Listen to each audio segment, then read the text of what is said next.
Assalamualaikum warahmatullahi wabarakatuh. Pada video sebelumnya, kita sudah belajar mengenai organ reproduksi pada laki-laki dan proses pembentukan sperma atau spermatogenesis.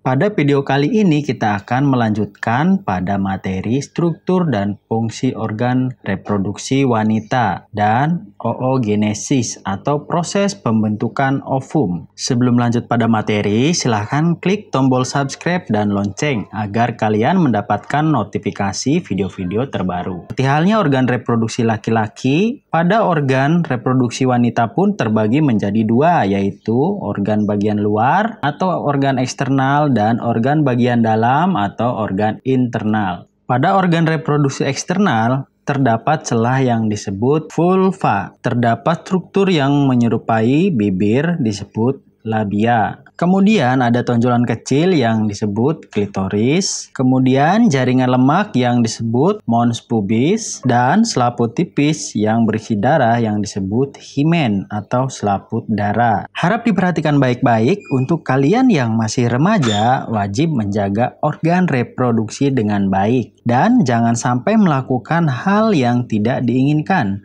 ataupun sampai mengecewakan orang tua. Untuk organ reproduksi internal atau organ reproduksi bagian dalam pada wanita itu digambarkan seperti ini ya, dan memiliki bagian-bagian diantaranya ovarium. Ovarium disebut juga indung telur karena sebagai tempat menghasilkan sel telur melalui proses oogenesis. Ovarium ini berjumlah sepasang pada bagian kiri dan bagian kanan. Pada setiap bulannya, ovarium akan menghasilkan sel telur yang umumnya menghasilkan satu ovum secara bergantian antara bagian kiri dan bagian kanan. Selain itu, pada ovarium juga dihasilkan hormon, yaitu hormon estrogen dan hormon progesteron. Kemudian, bagian selanjutnya adalah oviduct atau tuba Fallopi. Tuba Fallopi ini berupa saluran memanjang dari ovarium berjumlah 2, berfungsi sebagai tempat fertilisasi yang nantinya akan menghasilkan zigot atau sel anak. Pada bagian pangkalnya terdapat infundibulum yang berfungsi untuk menangkap sel telur saat dilepas dari ovarium. Jadi pada infundibulum ini memiliki jumbai atau fimbriae yang fungsinya nanti akan menangkap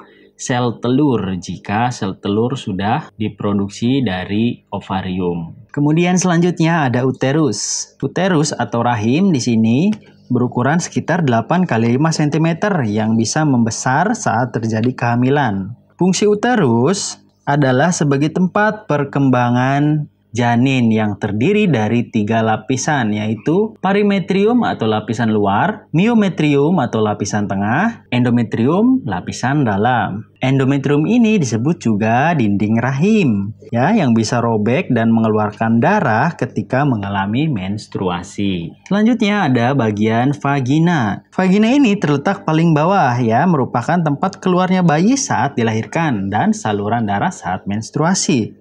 Kemudian pada bagian atas vagina terdapat serviks. Serviks ini berfungsi mengalirkan darah ke vagina saat menstruasi, kemudian mengarahkan sperma ke rahim, mendukung kepala janin saat dilahirkan. Untuk proses pembentukan ovum disebut oogenesis. Proses ini terjadi di ovarium. Proses oogenesis ini berbeda dengan proses spermatogenesis. Jika pada proses pembentukan sperma itu dimulai ketika pubertas, pada proses oogenesis sudah berlangsung sejak masih dalam kandungan. Kemudian akan berhenti setelah dilahirkan dan dilanjutkan kembali saat pubertas. Prosesnya seperti ini ya. Saat sel induk atau oogonium membelah secara mitosis dan membentuk oosit primer, proses ini terjadi sampai bayi dilahirkan. Setelah lahir, oogenesis akan berhenti sementara sampai seorang wanita mengalami pubertas. Saat memulai pubertas, oogenesis dilanjutkan kembali. Kemudian, oosit primer akan membelah secara meiosis 1, membentuk 2 sel yang berbeda ukuran. Sel yang berukuran besar dinamakan oosit sekunder, sedangkan sel yang berukuran kecil dinamakan badan kutub 1 atau badan kutub primer.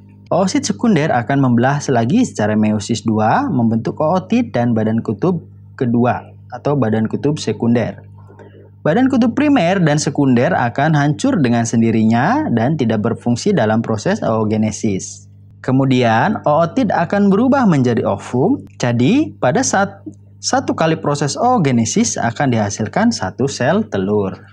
Ovum yang sudah terbentuk dari proses oogenesis akan keluar dari ovarium, kemudian ditangkap oleh fimbriae dan infundibulum, kemudian menuju tuba Fallopi.